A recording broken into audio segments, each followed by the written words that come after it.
Hey, what's up, and welcome back to Life with Zoe and Jess, Understanding Menstrual Moods, Part 2.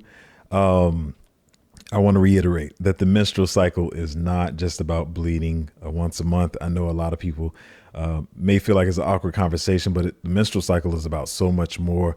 And like I said, understanding the moods that women are going through.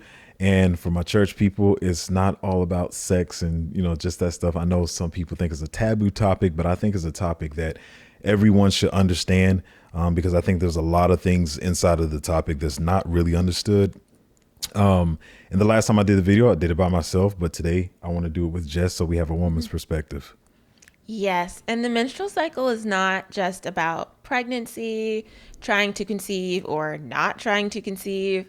It is truly about understanding the connection between your body and your mind, because everything that's happening in your reproductive system affects your brain. Your brain and your reproductive system are very tightly connected.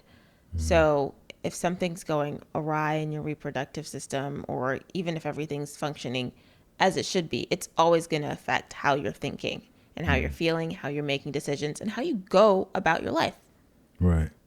And so, like I said, that's why there's so much of the science that I've researched. But the reason I really started researching the topic is to understand my lady and the moods that she was going through, her mood shifts. Because when we started, we were friends and we were filmmaking together.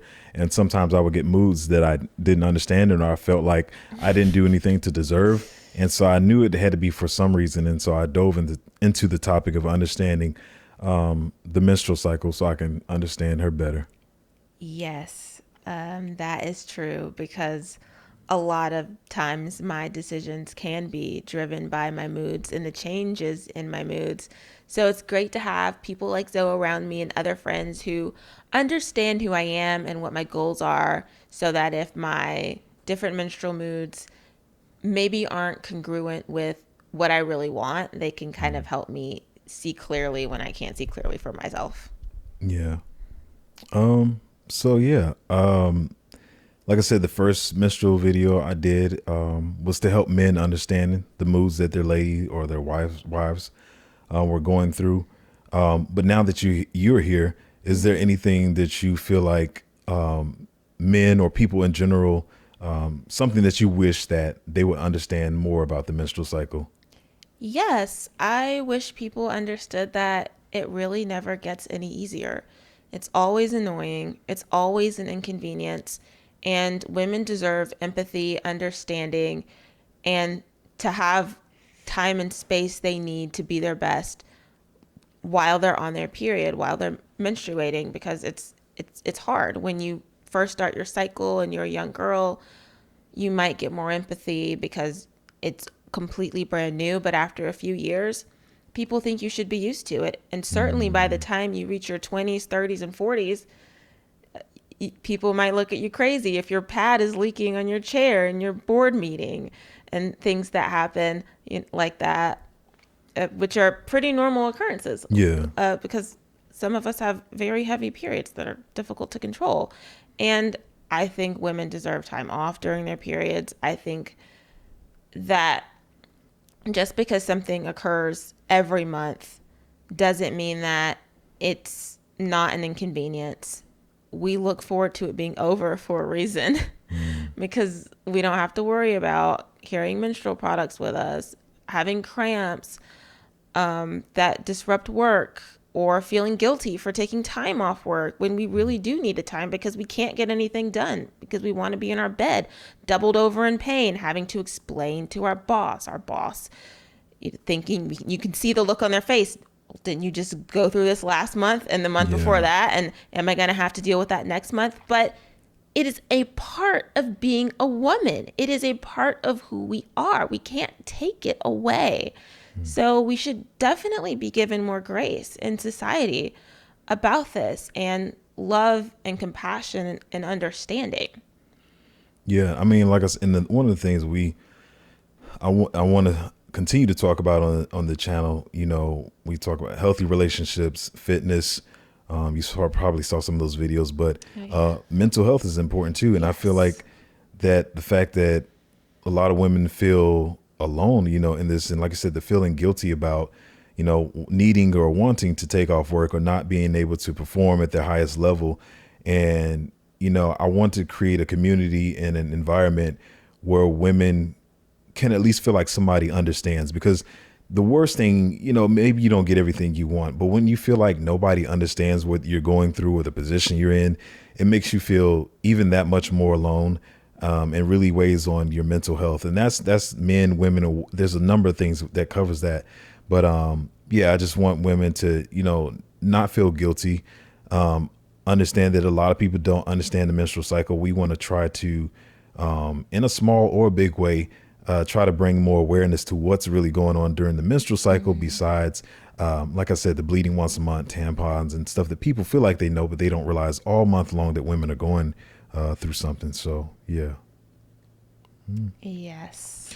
I would say one of the things I first noticed with you, like I said, we started off friends and we were filmmaking together, and you would have just a crazy amount of energy. Like, I feel like you have 5 times more energy than the normal person, no exaggeration at all. Has a super amount of energy, more than children. Like, she's More than super, a toddler. Yeah, you're like a jackrabbit. Like, you have a serious amount of energy. And then around your menstrual cycle, you would be like very sluggish and very tired. And like we talked about in the last episode, we realized that covered, your iron levels going down from losing the blood.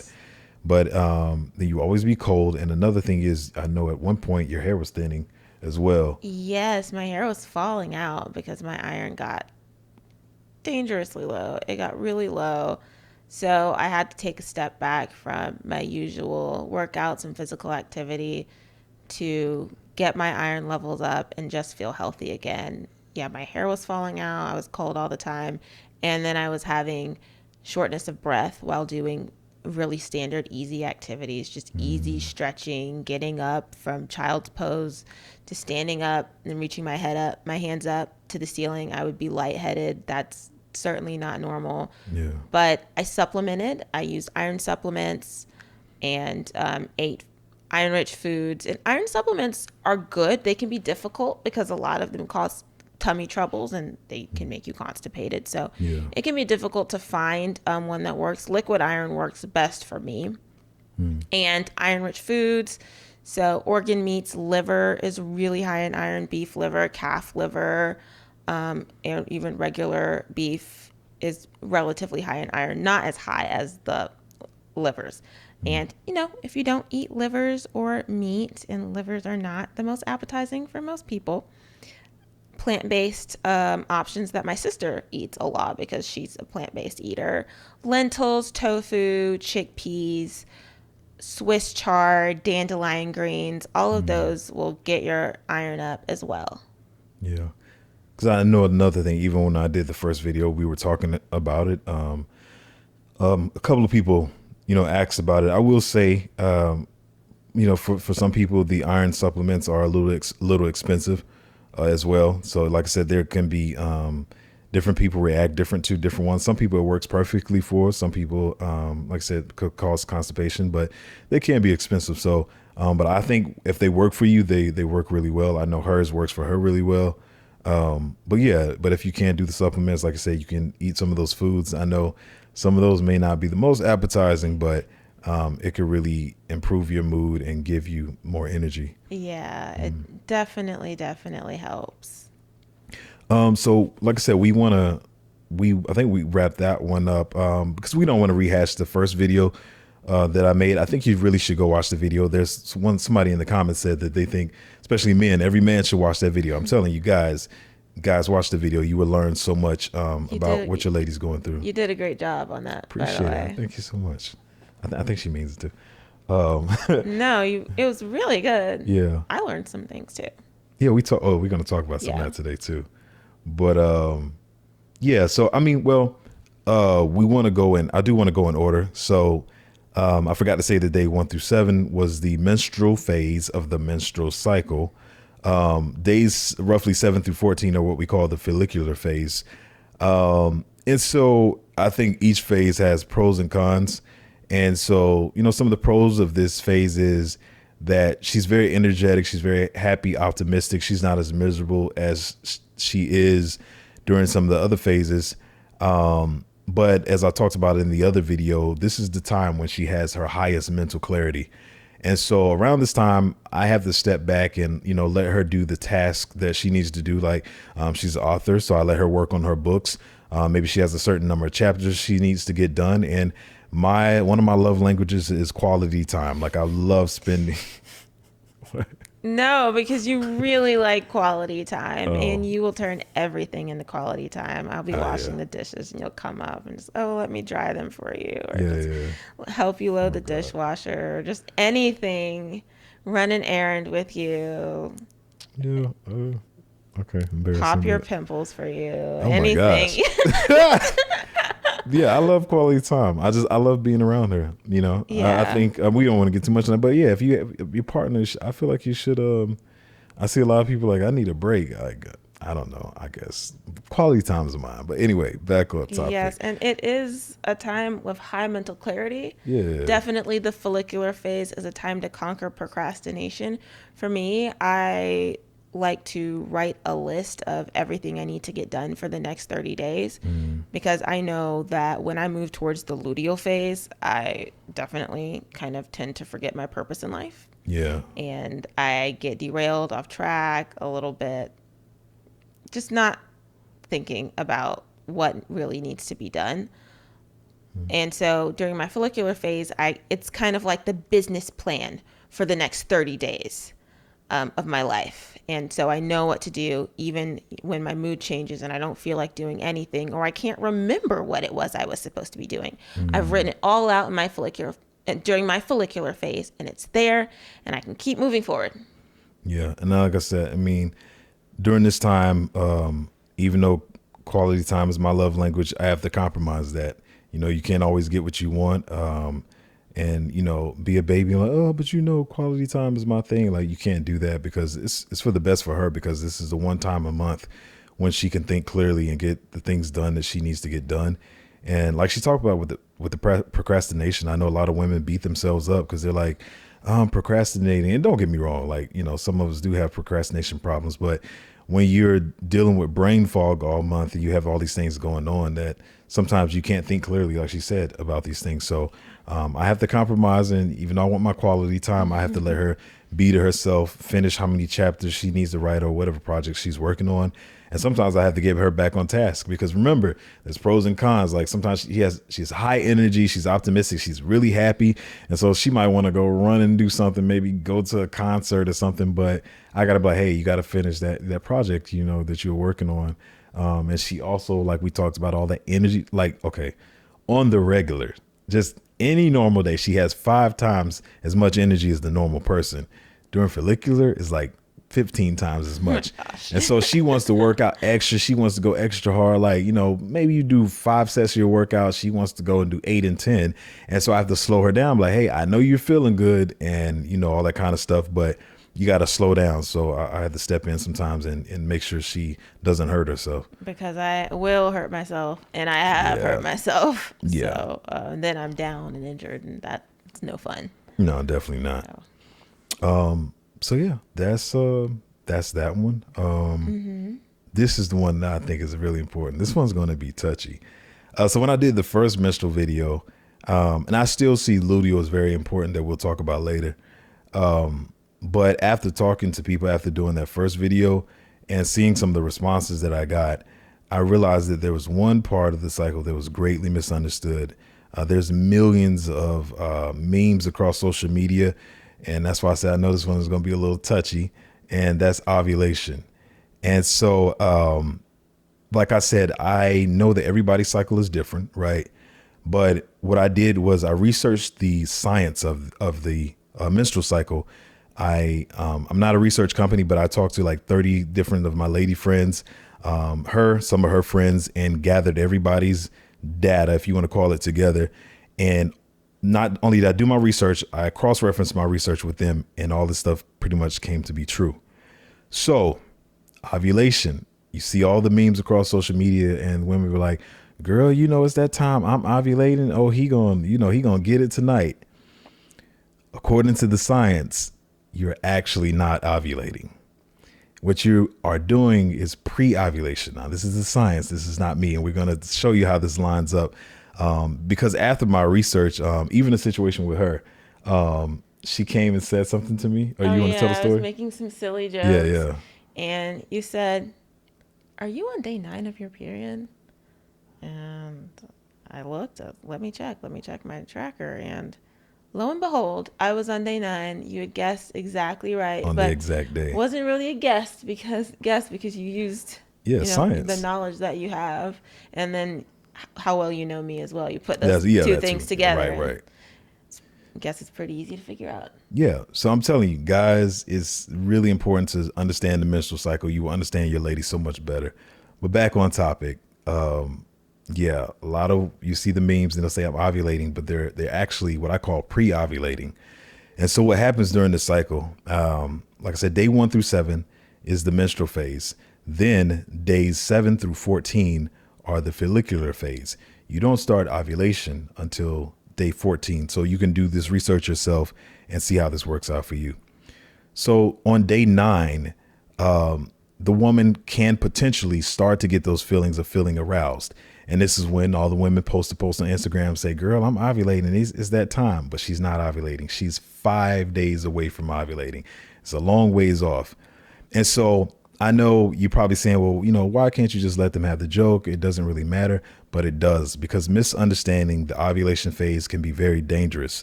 And I'm going to use one example. With one of my friends, her and her husband were trying to get pregnant. They were actually trying to get pregnant. And so what would happen is around day 9, and sometimes it can lean into the end of day 8 going into day 9, right? She would start feeling aroused. So when she got home, she would tell her husband, it's time. We were trying for this baby. I'm ovulating, because she's feeling aroused. And most people correlate feeling aroused with being in the ovulation phase, and they're not. And so she would go home. They would try to do the do. Now, the problem is that the sperm can stick around up to 5 days, but sometimes it doesn't. And so what would happen is they would try on day 9, let's say, and I know you're like, well, aren't they trying every day? Not everybody has that time. So they would try on day 9 and thinking that they put the work in because she's ovulating, and she's a whole 5 days away. And so maybe his sperm didn't make it to the end when the actual egg was dropped and where the fertilization was supposed to take place. And so they kept thinking that they couldn't get pregnant. And it was just that they weren't doing it in the right time span. Now, the other side of that that's dangerous is unplanned pregnancies. And so what will happen is a lot of women around day 9, they will start feeling aroused. Oh, let me say this too first. I'm going to put this information in there, that around day 9, you can start feeling aroused. But the science of it is on day 12, about 2 days before you know your egg is going to drop. Your body increases what we call the luteinizing hormone. And pretty much the luteinizing hormone is what tells your body it's go time. We're going to have a baby. That's when the woman says all the crazy stuff like put a baby in me and all that kind of stuff. But not only that day 12 with the luteinizing hormone, 3 days before that, you can also start to get those feelings of arousal. So what happens with a lot of unplanned pregnancies is around day 9, the woman will start to feel aroused, and she will say to herself and to her partner, I'm ovulating. So they'll go ahead and do the do. Now, you're probably thinking nothing's wrong here, because during this time, she says she doesn't know it's day 9 probably, but she's feeling aroused. So she's like, I'm ovulating. So they use protection, right?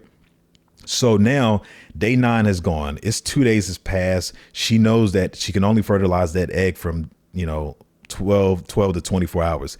It's a whole 2 days later. You're like, I'm done with ovulating. The egg is gone, blah, blah, blah, blah, blah, whatever. No, it's not, because it hasn't come yet. And so then they'll go and do the do again, and they won't use protection. And remember, this is only, let's say this is day 11 to day 12. 2 days later, that egg is going to drop and it's going to be ready to be fertilized. And you know what's in there? His sperm is waiting. And even though we love babies, and I love babies to death, they're beautiful, but an unplanned pregnancy is very expensive and can be very dangerous if you're not in the proper situation. So, and I've come across people, and I've talked to people about this. So this is just not a blanket scenario out of my head. There's a lot of people that said, Zoe, that's really what happened to me. I thought I was ovulating. I thought it was over with. And so we did the do with no protection. And, that's how they had an unplanned pregnancy. So yeah, it's very dangerous to misunderstand ovulation. So I know a lot of people are probably not gonna like this one because the memes are everywhere that they're ovulating, but around the ovulation phase, you tell me what you feel like.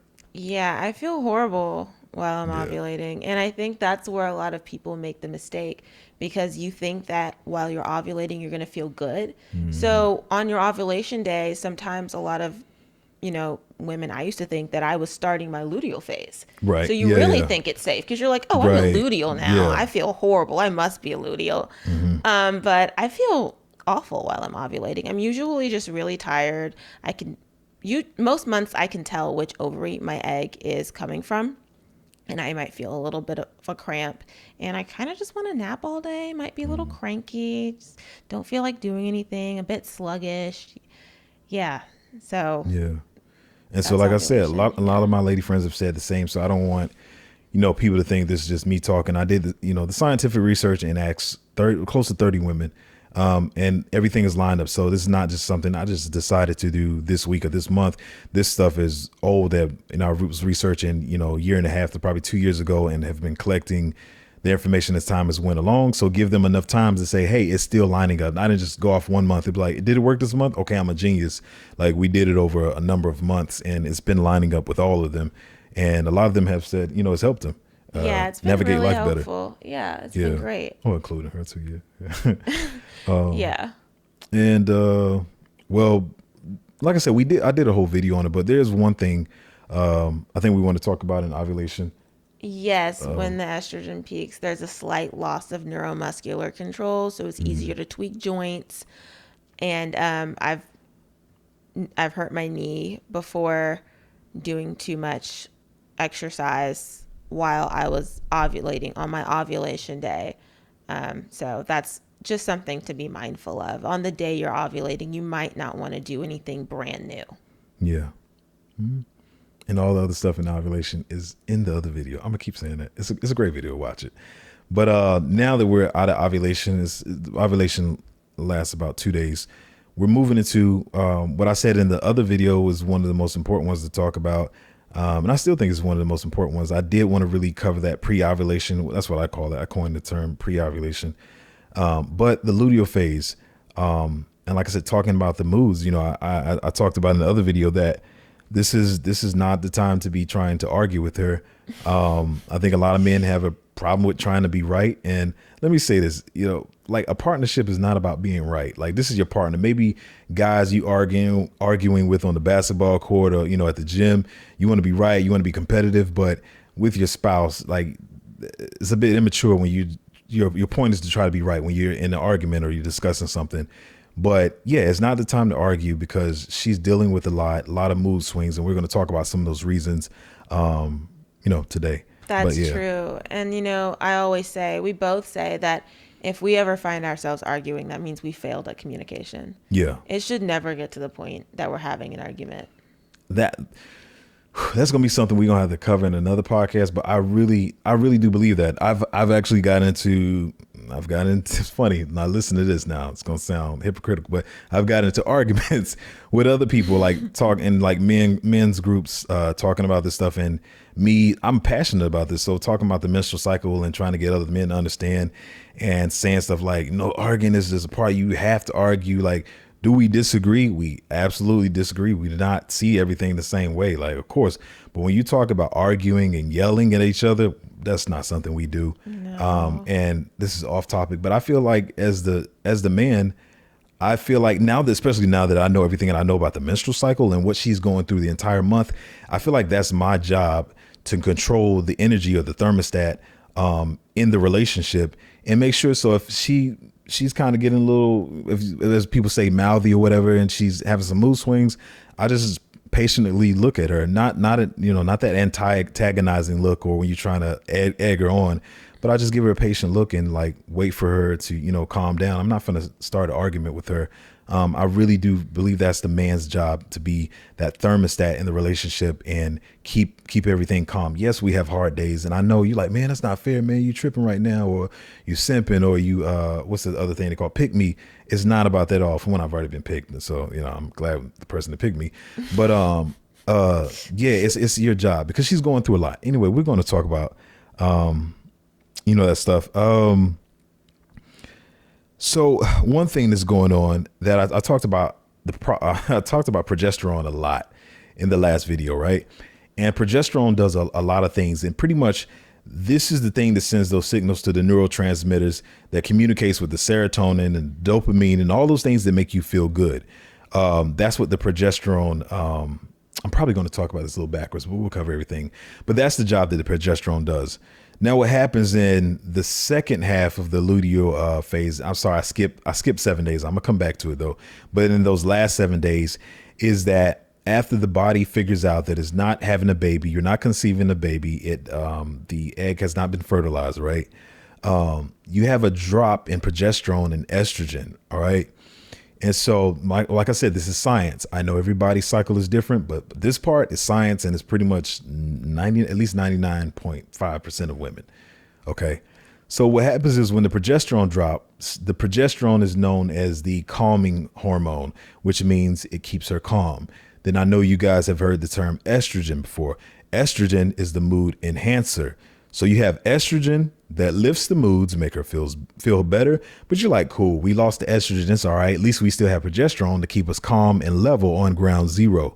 But no, the progesterone and the estrogen have went away because the prostaglandins come in and they start tearing down the lining of the uterus, and they make the progesterone and the estrogen go away. The problem with this is when the progesterone goes away, it's the thing that talks to the mood regulators. So now we have three problems. The estrogen is gone, which means we can't enhance the mood and make her happy. Number two, the progesterone is gone, which is the calming hormone. So there's nothing to keep her calm.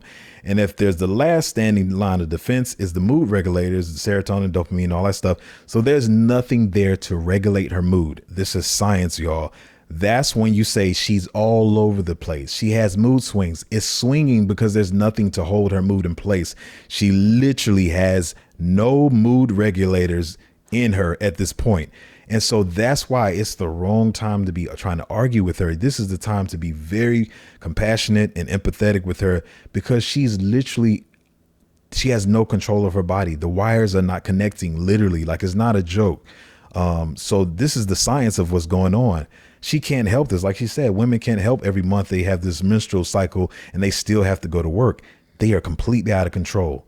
And that's what's going on right there. I don't know if there's anything else I want to say there. Yes, and even during my luteal phase, most months I tend to have a bit of a mini existential crisis. And as I was growing up, I really didn't know what was going on. One day I would come home from school and I'd be crying and I'd feel horrible, and then my period would start the next day. And even once, one of the first jobs I ever had when I had first entered the workforce, I quit during my luteal phase. I was having one of those existential crisis days. Oh my God, I can't work in corporate America my whole life. What's going to happen to me? I'm going to be excited about buying a toaster. I don't love toasters. And I quit. And then by the time my period came, I was like, oh, I was just in luteal. I didn't mean to quit my job. Yeah. And Like you yeah. said, because I mean, there's nothing regulating the mood. I think here's an analogy I think the guys will understand. And like I said, when a woman is going through luteal, the men always saying she's crazy, this girl's loony, put her in a straitjacket or whatever.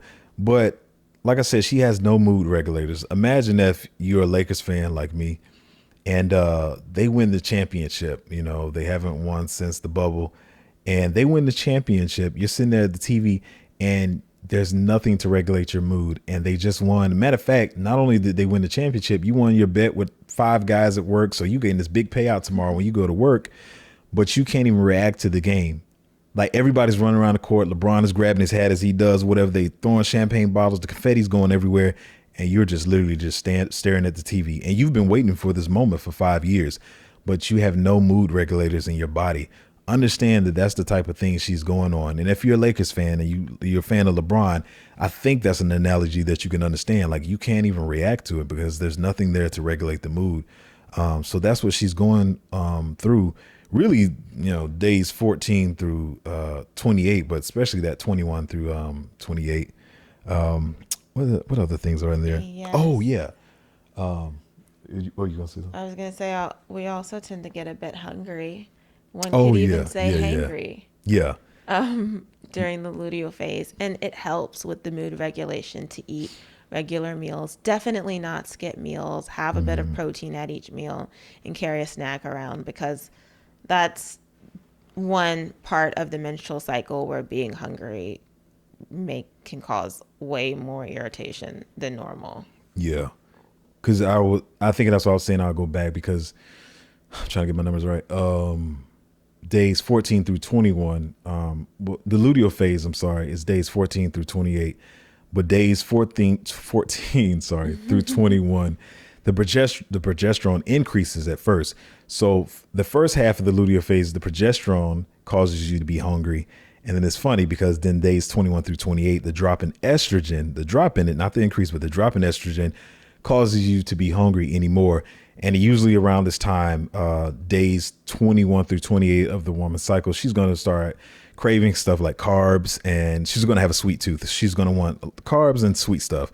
This Yes, one loves bread, but because we want energy. yeah, exactly. I Yeah, know yeah. anytime I want French fries with a side of croissants, I am in late luteal. Yeah. Yeah, that's I'm trying to let me look at my notes and make sure I Yeah. get But everything. while we're doing all that eating, we have to remember to eat fiber, because there's also Oh a bit yeah, of yeah. constipation in that with the progesterone. So you're hungry, but we have to remember to put some fiber in those meals, or we will be very severely constipated, and which is more discomfort, which is Well, adding more to the mood swings. right. So, Yeah, because you yeah. say not only you're hungry, they're eating. They're not just hungry, they're eating. So you're eating all the foods you want. Like I said, we talked about carbs and you're having a sweet tooth. So you're eating all this food because your body's feeling hungry, and please do eat because it'd be hangry, but it Yes. causes irritation. Yeah, And then like I you're said. craving low fiber foods as well. You're Yeah, not yeah, craving green beans. So, yeah. yeah. Um. Oh yeah. So like I think I talked about this. I don't want to rehash the first video, but I do want to mention that during the luteal phase, we talked about all the moods that she's going through. So she's fighting depression, anxiety, all these different moods. And women, when they're dealing with depression and anxiety, they want to work out to make them feel better during this time. But the problem is, as we talked about the prostaglandins earlier, breaking down the uterine lining, it causes her body to be inflamed. So working out is like double inflammation. So she's at a high risk to be injured during this time. So it really sucks because women, it really helps your mood when you can work out, increases your dopamine, but you can't work out as hard because she could injure herself and then she'll be Yeah. feeling bad again. And the recovery is pretty slow during that time. So you Right, don't right. want to go too hard. You can work out, just not so hard. Maybe more hot yoga, Pilates, things like that, long walks. I wouldn't use that time to do a lifting PR or anything like that. Yeah. And yeah, the way that logic can kind of go away when I'm in my luteal phase. Do you remember that time? Yeah, I do. So here's the thing. This part about luteal phase that I think guys understand. I think we explain a lot of the stuff in the moods, and once again, still watch the other video. But during the luteal phase, like I said, she has no mood regulators, and all of her stuff that makes her feel good, she can't communicate with. The serotonin, the estrogen is going for her mood enhancing. And so I did not understand this. One time I took her on a shopping spree.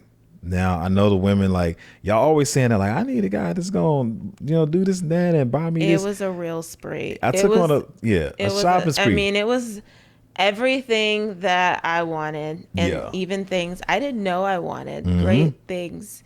And She went off on me, I was pissed. bro. I'm like, what? This is ugly. Why did you order this bag from London? Yeah. He ordered me the cutest purse all the way from the UK. I was not happy about it. Not at all. Everything I bought I was so lost. And like I said, that's one of the things that really prompted me to just like, okay, I got to study this some more, like really understand what's going on. And so, yeah, it's going to be some crazy stuff that you don't understand that's going on with her. But if you love her, this is your partner. Like I always say, I'm not talking about somebody you just do activities with every once in a while. Somebody you looking to be a life partner, you see a life with. you got to baby her through it. And to be honest, now that I know all this stuff and know how to better take care of her during this time, even the luteal's not as bad. Like No. we have pretty smooth luteals like right It's now. it's been a lot better. We haven't had any Yeah. meltdowns or like super crazy depression or anything Yeah. like I used to have. Right. But yeah, a week after you got me all the stuff, I was Oh yeah, very yeah. Oh yeah, happy. yeah. Then I loved it. But and that's when you feel like this. She crazy. Like what's going on? You just hated it last week, and now you love it. But Yeah. yeah, a week later she loved it. Yeah. Oh, this is the last thing here, y'all. This is the last one. I talked about this in the other video too. But before I understood the menstrual cycle, this one hurt my feelings, y'all. It hurt my feelings so bad. And I see a lot of people talking about it, and they don't realize that it is definitely a part of the menstrual cycle. This is not a regular occurrence. I see women talking about it, and I see men and women talking about it, right? And that's when she tells you she wants to break up. Man, you like, just like the shopping spree. Matter of fact, the shopping spree was one of the times she said it. And I'm like, wait, I just took you on this huge shopping spree and you want to break up? Like, what are you talking about? And so, like I talked about in the other video, we are, to get into the science of, we're like animals. And the way I said it in the other video is that because we're like animals, we're like in an animal kingdom, the woman lion will go to find a mate. When she feels like that mate is too weak for her, she wants to go find a stronger mate, subconsciously, consciously, however you want to see it. And so what happens in the luteal phase, when the body realizes that I'm not pregnant, I'm not bringing forth a child, the body sees that partner as a weak mate, maybe not consciously, but subconsciously. Yes. She's seeing you as a weaker mate. Remember, the reproductive system and the brain are connected. Right, exactly. And the reproductive system has one job, which is make a baby. Yeah. And you didn't do that job, so now you're out the door. It's your job, guy. You didn't do your job, and now she's saying she wants to break up with you. So this is not the time to, like I say, argue with her and be like, oh, it must be your work husband, or, oh, I knew you was like that, and blah, blah. Like, she doesn't really mean it. So guys, just don't ruin your relationship because she says this and you start arguing with her and then you actually cause the breakup to happen, because 9 times out of 10 during luteal phase, she does not mean this. This is a part of the science of the makeup of her body that once a month, she's going to say, you are not Aaron Pierre. You are not Mufasa. I want to break up with you. So yeah, you're not the strong lion that you thought you were, but don't argue with her and start thinking of reasons. Yeah, I didn't like the way you wash the dishes anyway. And matter of fact, I don't even like how your kneecaps do that. And like, don't, don't do that. Don't start, cause like people say when you start arguing, all that dark stuff comes out, and that's not, and you shouldn't do that too. That's a whole nother episode. But yeah, you got to realize that probably once a month, she's going to say she wants to break up with you. And you just got to know, that's luteal. And just be on chill mode. That's all I can really say. Is we've got it down though. Yeah, I don't get those conversations. Not much. No, we don't. I don't ever want to break up with you anymore during luteal. I'm telling you, once y'all know and understand the menstrual cycle, it's gonna help you. And you can, even some of the stuff that is science, and it is, you'll know how to navigate it and get better results. Yeah, because even calculating how much time a woman spends on her menstrual cycle, it's roughly 40 years. Yeah. That's most of our lives. And we deserve to understand what's going on so we can live the best lives. Yeah. So I think that pretty much wraps it up. Like I said, I mean, she's going to be here in the conversations in the future, but I do understand and I empathize with it. I don't, feel any type of way. It wasn't many. I think I got really positive responses from the first video, but some people were like, it's a man talking about the menstrual cycle. And so we wanted to bring her into conversation because I don't want to offend anybody. I know I talked about some stuff today that people going to have to think about a minute, like especially the ovulation versus pre-ovulation. But yeah, we're here to just spread the knowledge in the community. So, men can have a better understanding, or whoever needs that knowledge. Because a lot of women said that the first video helped them, and that's what we're here for. We're really just here to have the healthy dating conversation, because everybody always tells you, like, before you get married, that's how they say, okay, before I get married, there's a step before I get married, and it's dating, and nobody talks about that. And I feel like people act like you can't have these conversations unless you're married. Like how dare you have these conversations? But people need to see healthy dating, and they need to see people talk about this, not just, okay, before you get married, do this. And that's the only thing people talk about. And I'm gonna be honest, I feel like a lot of people give horrible marriage advice. I'm just being honest. But yeah, that's what we're here for. Hopefully you can learn something from this episode and you stick around for the rest of the episodes. And until next time, yeah, I'll see you next time. Yes, I will see you guys on the next